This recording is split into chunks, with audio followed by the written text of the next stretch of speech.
na-stroke po ako. 2 beses na ako na-stroke. Ngayon, marami akong iniinom na gamot. Ang aking pong diabetes, 300. Tapos, ang aking high blood, 170, 180 over 100 ang presyon ko. Ang diabetes ko, 300. Tapos may sakit din po ako sa liver. Meron din akong sa kidney, may sakit din ako. At saka may sakit din po ako sa puso. Hindi, take ko po yung mga narvas, yung mga dukpa na yun. Pero ganun pa rin. Bakit mataas pa rin ang presyon ko? 170, 180, hindi mo mabaksak na pan.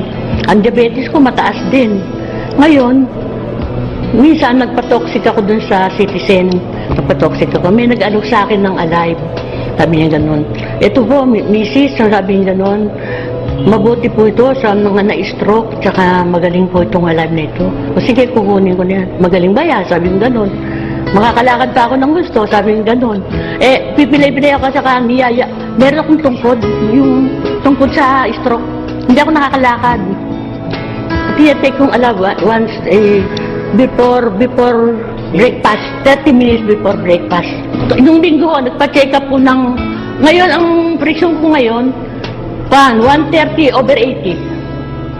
Tapos ang diabetes ko ho, dati 300 yun, tapos naging 200, naging 100. Ngayon, 120 na lang ang diabetes ko.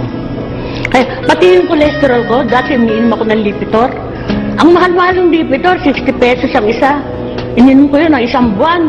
Ganun pa rin ang aking diabetes. Pero nung nag-take ako ng Alive, ngayon, 110 na lang yung aking cholesterol, humaba. Ganda nga eh. At saka ho, yung Alive, napapansin ko ho, hindi ako nag-aalmusal.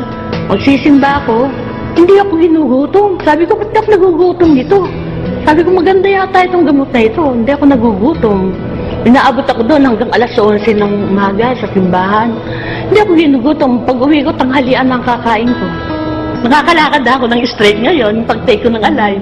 Kaya sinasama nila ako ngayon. Ang ganda-ganda ng kami. Tsaka, pagising ko sa umaga, sasabihin ko sa salamin, ay, ang ganda ko yata ngayon. Gumaganda ko yata ngayon. At saka healthy ako ngayon.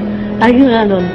At saka marami nagsasabi sa akin, punta ako sa simbahan, ang ganda mo ngayon, Christy. Alive! Alive! Sabi ko, alive! Ito, alive!